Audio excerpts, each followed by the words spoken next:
Hello and welcome to another episode of WP Sports Desk on WPTV6. I'm your host, Brandy Corsaro, and I'm joined by the very best to help break down this week in sports. Today we've got Wyatt Kalb with the NCAA and NBA, Giuseppe Zarfino is back with baseball, and Joe Raya with your WP Sports Update. Let's take a quick look at what's coming up on the show. Wyatt, starts off. Well, today we're doubling up on basketball because, hey, why not? We got the NCAA, Villanova winning on one of the greatest buzzer beaters of all time, UConn winning their fourth straight, and then on to the NBA, Kobe Bryant making his final farewell tour against one of his greatest rivals, and then we're going to see if the Golden State Warriors can make some history. Giuseppe, what's new with baseball? Yeah, opening week was this week, and it's coming to a close. We're going to talk about some Yankees and Mets in-depth baseball and go in-depth about what's happening. Joe, what's new with our Pioneers? On Wednesday, the Pioneer softball team swept the doubleheader over Montclair State University 5-4 and 7-2. Allison Pomadreski pitched a complete game in Game 1, earning her 10th win of the season. Gabby Castelli also pitched a complete game in Game number 2, only giving up 4 hits and 2 runs for her 6th win of the season. The Pioneer softball team now has improved to 16-4 on the season. The men's baseball team also took a doubleheader sweep on Saturday over Rutgers Camden 4-3 in Game 1 and 8-7 in Game 2. Sophomore closer Brian Kopko earned his save in both games, pitching a total of 3 innings and not giving up a single hit. Kopko now leads the NJAC with 5 saves on the season. William Patterson's next home game is a doubleheader this Sunday versus the College of New Jersey. Thanks, Joe. It sounds like we've got a lot to talk about. We're going to take a short break, and when we be back, the basketball crew for a March Madness recap.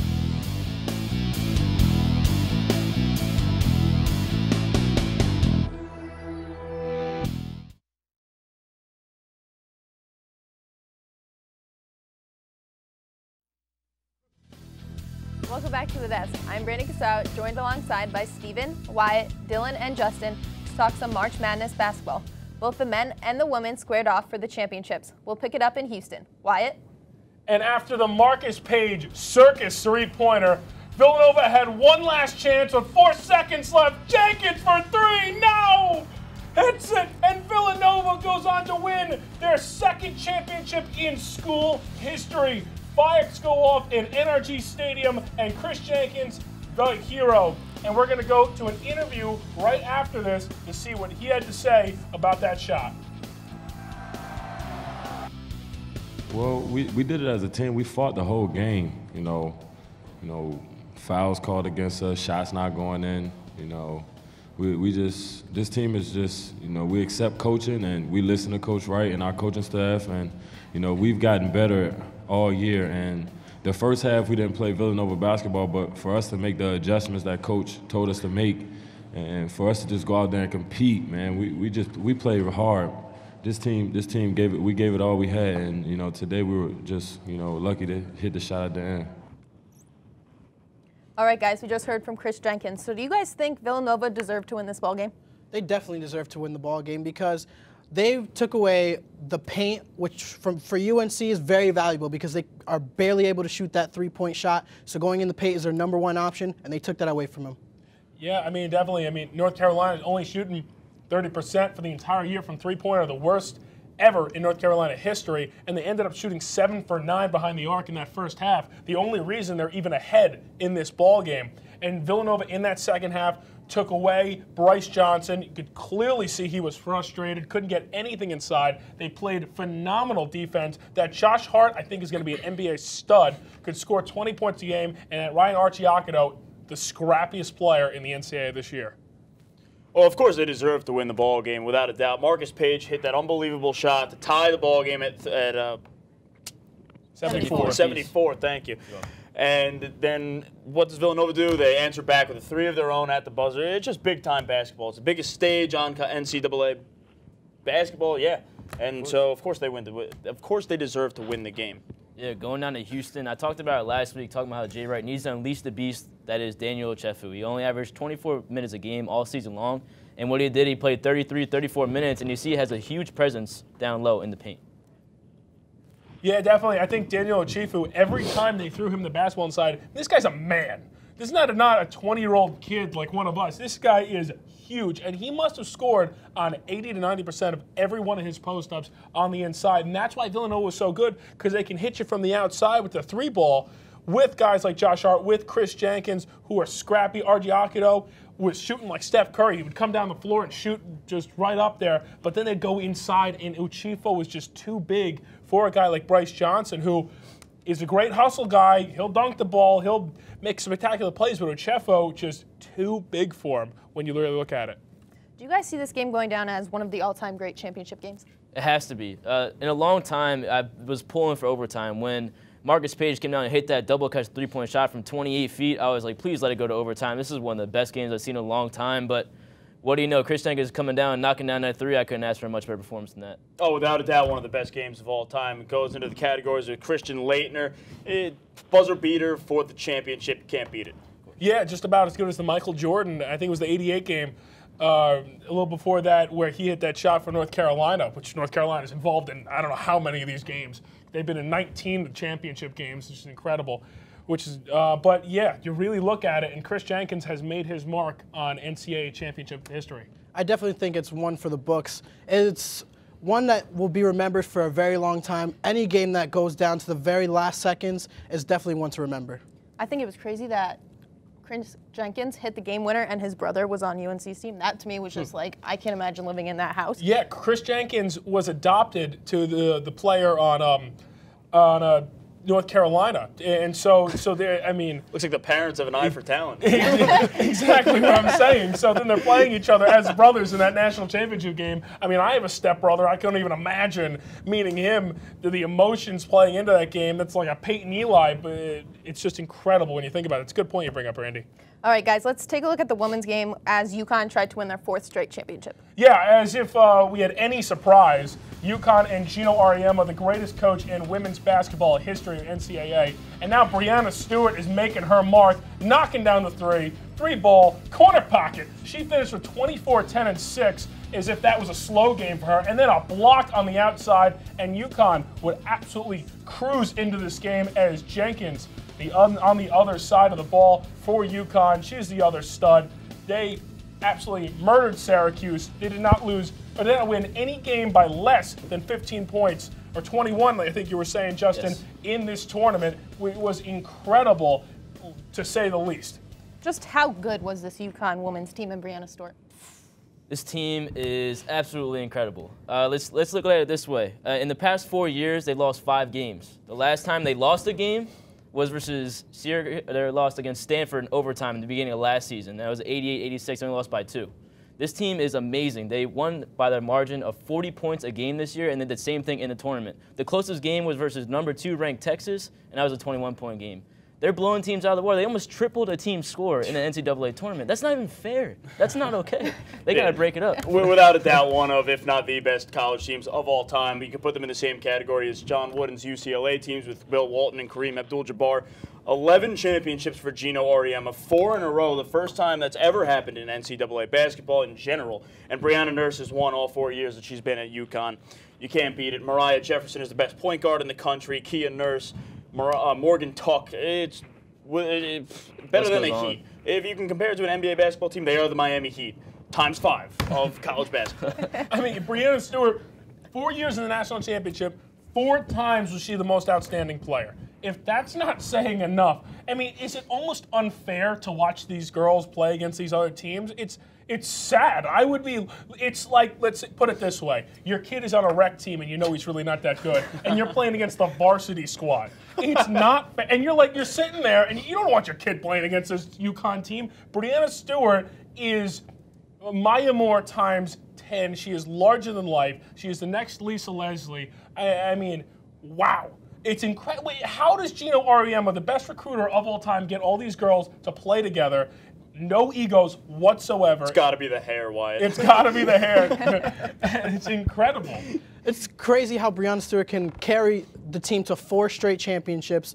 She's definitely going to flourish in the WNBA. She's probably going to take over, maybe Rookie of the Year. The whole team even can take over the WNBA if they wanted to. All right, guys. That's all the time we have for NCAA basketball. Don't go anywhere because we'll be right back with Major League Baseball.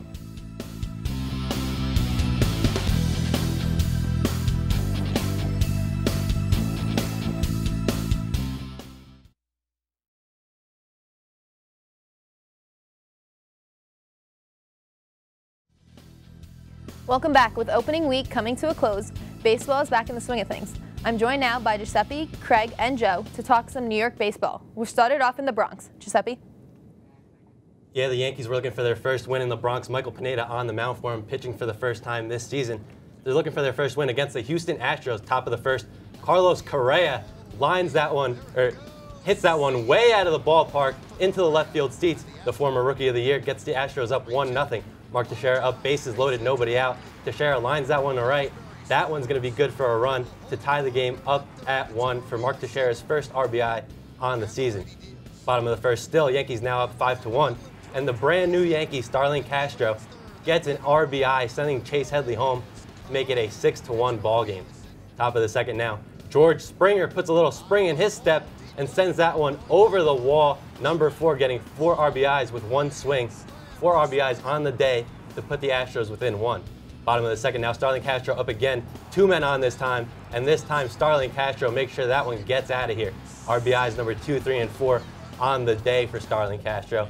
Bottom of the third now, 2 men on for Mark Teixeira, and Teixeira sends a text message to the upper deck in right field to make it a 12-5 ball game, and that's really all they're going to need. They win this one 16-6 for their first win. So Ivan Nova was named to the bullpen after he lost to CC Sabathia for the 5th starter. So do you guys think this was the right move for the Yankees? I don't think so. CC Sabathia was nothing short of awful last year. He was 6-10 with a 4.73 ERA. He gave up 28 home runs, which tied his career high for the year. I think the Yankees should have just eaten his contract and gotten rid of him altogether. I think he would be terrible out of the bullpen as well. You know what? I don't say this often, but I'm going to agree with Craig. I think they were both pretty awful last season. I mean, Ivan Nova went 6 for 11 and CC went 6 for 10, and their ERAs were above 5. And it's just, these guys aren't good, and I haven't seen CC Sabathia throw a shutout like in 2 seasons with the Yankees. It's absolutely crazy. Yeah, well, CC Sabathia hasn't had an ERA under 4.7 in the past 3 seasons. He is absolutely terrible. But keep in mind, the Yankees are paying him $20 million. I don't think this is going to be the Yankees season. They're going to have to wait till next year when they have to get rid of all those contracts. And at any point during the season, Nova could be substituted for CC Sabathia because we know CC Sabathia has the difficulties now that he's getting up there in age. I just think that they should have started out with Nova because he just has a lot more potential than CC Sabathia does now. If anything, put CC in the bullpen, try him out. The reason for that is probably because they need a lefty right now in the starting rotation. Other than that, they really don't have any other lefties. I'm not saying CC Sabathia is going to have a good season, but they need somebody other than righties in that starting rotation. Very true. All right, guys, so with 3 games under the belt, what strengths do you see in their lineup and what possible weaknesses? Well, for me, it's got to be Starlin Castro. He's been absolutely phenomenal right now. 7 RBIs in the first 2 games. That's a new Yankee record. Keep in mind, he has a lot less pressure over here in New York. He was supposed to be the new Messiah over there in Chicago. Now he's the 8-hitter over at the Yankees. So he doesn't have that much pressure, and that's going to, I think, make him a better player this year, as he's already proved in the first few games. Yeah, I mean, the guy's batting .583 right now with 8 RBIs already, and he broke a record, making it 7 RBIs in 2 games with the Yankees. And the problem for me with the Yankees is Chase Headley. Chase Headley swings at everything, and he doesn't make contact. Yeah. He struck out like 3 times in 7 at-bats already, and he's just getting worse. Yeah, well, the Yankees have a lot of power in their lineup. McCann, Beltran, Gregorius all have home runs. Castro and Teixeira each have 2. There's never going to be a shortage of power in this lineup. One potential problem I see is Beltran and A-Rod looked a little bit slow the first 3 games. Giuseppe, you and I saw that firsthand, but I think they'll come to speed with their swings. All right, guys, let's head down to Kauffman Stadium where the Mets took on the Royals in a World Series matchup. Yep, it was ring day down in Kauffman Stadium. The World Series champions get their rings in front of the team that they beat in that World Series. Take it to the game in the top of the 4th. Chris Young against the new Met, Neil Walker, and Walker's going to send that one over the right field wall to make it a 2-0 game, and that's really all they're going to need, as Noah Syndergaard had himself a day, striking out Kendrys Morales here with that nasty slider with the bases loaded in the 6th inning. And that's pretty much all that the Royals can get, the bases loaded, and Kendrys Morales just grounds out to Travis d'Arnaud to end the game here, and the Mets take this one 2-0. All right, guys, so who do you guys see as the ace of the Mets? Craig, we'll start with you. I like Noah Syndergaard. A lot of people are going to go with Matt Harvey or Jacob deGrom, but I like Syndergaard. He's the youngest one out of the 3, and he has the most potential, in my opinion. Look at that slider that he was throwing the other day. Absolutely filthy. I think that he's going to have a much better season than Harvey and DeGrom, even though I think they're going to have great seasons as well. DeGrom's velocity is down a little bit. Harvey looked less than stellar in his first start, but I think that Noah Syndergaard could be the ace of this staff. You know, I'm going to have to go Jacob DeGrom. I feel like DeGrom has better stuff than Harvey and Syndergaard combined. DeGrom has thrown 205 strikeouts last season, and compared to Matt Harvey's 198 strikeouts. And his ERA was 2.5 for DeGrom, and Harvey's was like a 2.74. So I think DeGrom has the most consistency, and I think he's the one that could be their ace. I got to agree with Craig. I mean, Noah Syndergaard has looked absolutely filthy last year and this year. A 95-mile-an-hour slider is just unfair. Nobody's going to be able to catch up with that in the MLB at all, supplemented with a 100-mile-an-hour fastball. So keep in mind, you're going to have Noah Syndergaard. DeGrom, I think, is going to be the next best pitcher on this team with all the movement in his fastball. He has lost a little bit of velocity this year, but the movement on his fastball has made him virtually unhittable last year and this year. And Harvey, keep in mind, even though I think he's going to be the third best pitcher on this team, don't take anything away from that because he'll be a #1 pitcher on any other staff. This Mets rotation is absolutely filthy this season. Like you said, the rotation is phenomenal, but what about their offense? And one of the key guys is David Wright. So do you see David Wright bouncing back this season? I was a little concerned after the first game. He looked very slow. He was behind every pitch, and he looked slow in the field. So I was a little concerned, like most Met fans were. But after watching the second game, watching him swipe a couple bags, he looked back to earth. Like, he looked like he was going to be all right. He's not going to play 160 games. He's going to play more like 120. But I think he's going to have a bounce-back year and a decent year as long as he stays healthy. You know, I think it's the end of an era for Mets fans. I think the David Wright era is over, and I think they have to move on from David Wright and just pick a new third baseman. You're crazy. If this guy does not play more than 130 games, his career is pretty much over. I mean, he's coming back from spinal stenosis, and he's broken his ribs before. This guy has been through so much that it's just affecting the way he plays. You know, I'm not going to lie. I am worried about David Wright right now. Looking at him in the first game, he did look a little suspicious. Not the greatest performance ever, but then in game number 2, got on base 3 times, stole 2 bases, and that's what worries me even more. I feel like he's going to try and make up for his mistakes in past games by doing too much, and that's how he's going to re-injure himself. He can't be trying to do too much. 2 stolen bases, I think, is a little too much for David Wright. That's going to hurt his back a little bit. Keep in mind, he's getting a little bit up there in age now. His spinal stenosis is taking a toll on his body. I think that he's not going to be the same 25 home run hitter that he's been in the past, but that'll be doubles now. Maybe he'll hit 45 doubles a season now, which he's known to be doing. I still think he's going to be able to be a big producer in this Mets lineup. Like he did today in his first at-bat in the Exactly, first inning, shot hit a to nice right double center. right into the gap. But I can see him probably stealing 15, 20 bases this year. I don't see teams expecting him to steal, and I think he's going to catch a lot of teams by surprise with his speed. All right, thanks, guys. Stay with us through the break. We're going to bring back Wyatt and the basketball crew, this time to talk some Pro Bowl. You're watching WP Sports Desk.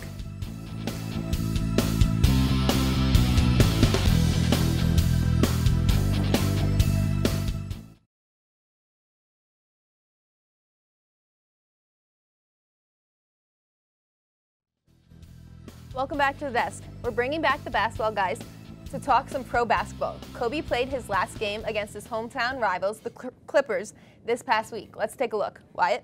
Well, Kobe Bryant and the LA Clippers have produced so many memories over the past 20 years while Kobe Bryant has been in the league. And there's Kobe, 3-ball, corner pocket, and he's going to take the lead 20-17. Justin, Kobe Bryant has been marvelous in his 20 years. What has he done this season for us? This season, it's a lot of fun watching him just to turn back the time machine. I know he's struggling out there this past few years. He's really been struggling ever since he tore his Achilles in 2013. He hasn't been the same, but it's so fun watching him play basketball. And he throws a nice lob to his young teammate, Jordan Clarke.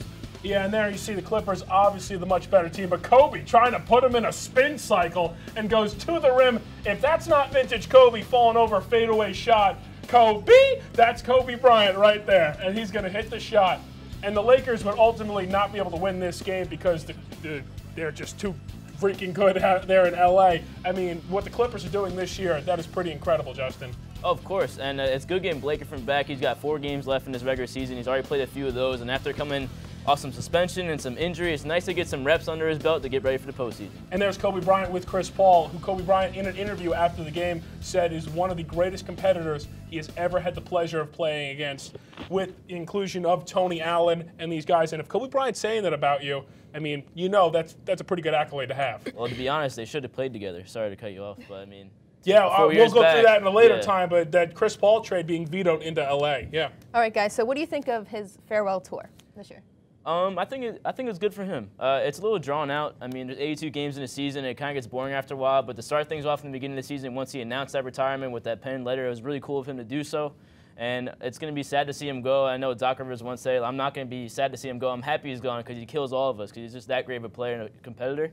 It sucks. I mean, I wish he would be able to stay around longer, but age is just how it works. I like Kobe's farewell tour compared to other farewell tours, such as Derek Jeter, Mariano Rivera getting a gift from every team he's ever played against. I thought that was a little bit overdone. Kobe Bryant is doing his opponents a favor by showing up each and every night, playing through injuries and all that good stuff, but he's giving away signed shoes, signed jerseys. So what Kobe is doing for the game is what I like most about his farewell tour. Did you see the video of him on the bench with ice on his shoulders, oh, yeah, it looks like a knees, robot. Abdomen? Oh, it's crazy what Kobe Bryant's doing right now. And you bring up a good if point. that doesn't tell you the ultimate sacrifices he's paid for the love of basketball, for the love of the game that he's played for the past 19 years now, Wyatt, your moment you just brought up with the ice on his body, it just epitomizes the career of Kobe Bryant. And I've said this before when we talked about Kevin Durant last year.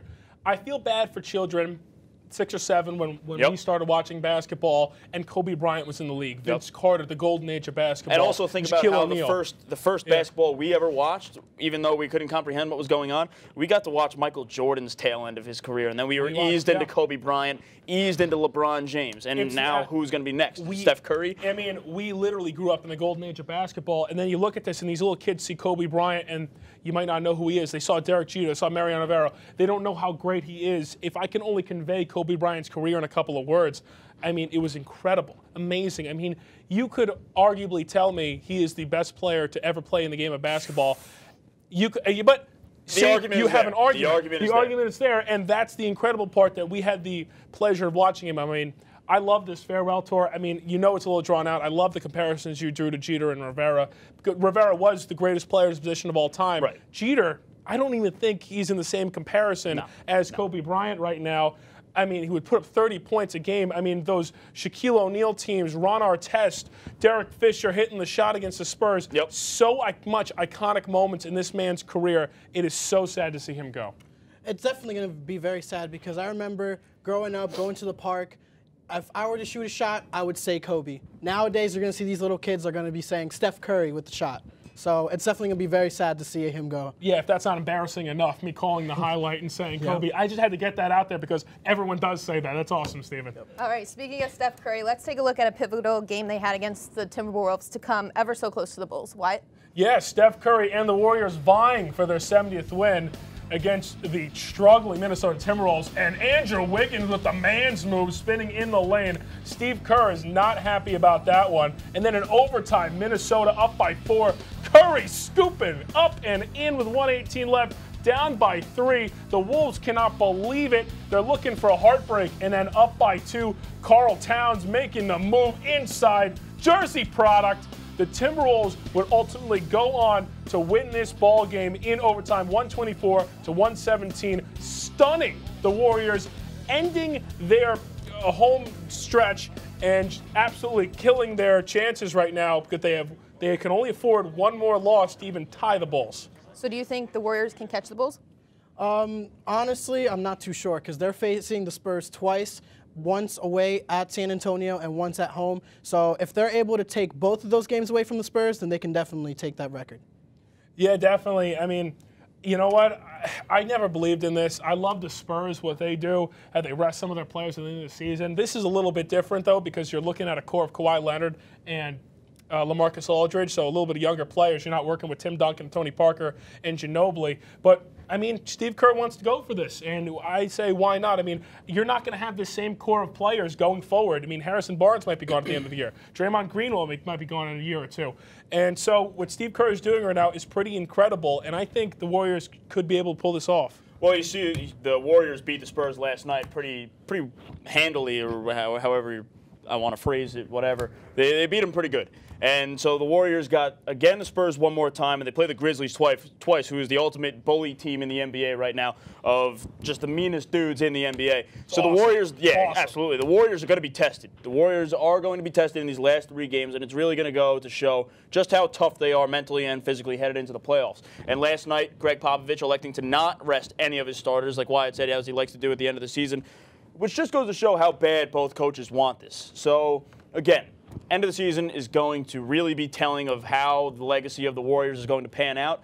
But, fellas, at the end of the day, it don't mean a thing without a ring. So if the Warriors beat the Bulls record and don't win the championship, in my mind, squashes it, Patriots means go nothing. 18-0, losing the Super Bowl. Bingo. What do we remember? The Giants winner in 07. I mean, it doesn't even matter. That Exactly. one giant loss. The one giant loss. Okay, guys, real quick, who's better, 96 Bulls or 16 Warriors? Real quick. It's tough. I mean, the 96 Bulls are one of the best teams of all time. Obviously, they had the best regular season record of all time, but they went on to win that championship. Like he was saying, it matters that you get those 16 wins after the regular season to secure the national championship, I guess you could say. But you got Dennis Rodman, Michael Jordan, and Scottie Pippen, some of the greatest defenders of all time. Steph Curry might go down as one of the better scorers of all time, but a lot of people forget that he can't play defense for anything. He's really not that good of a perimeter defender. You put Scottie Pippen or Jordan out there, and Dennis Rodman can guard any of those guys. There's some freak of nature athletes, some of the best athletes of all time in that Bulls team. That would be a problem for Klay Thompson and them, so I'm going to go with the Bulls. 95-96 Bulls, without a doubt. No doubt in my mind. 96-97. No doubt in my mind. They were too tough, too talented, too physical for this Warriors team. Bulls, sweep them. Yeah, I just have to be quick with this. 95-96 Bulls. I'm definitely going to have to go 95-96 Bulls because Scottie Pippen, he even said it himself, his Bulls team would definitely sweep the Warriors. So I definitely have to go with Scottie Pippen and Michael Jordan. All right, thanks, guys. That will do it for another episode of WP Sports Desk. Only a few more episodes left, so be sure to catch us same time, same place next week. From Studio B in Hobart Hall, I'm Brandy Corsaro.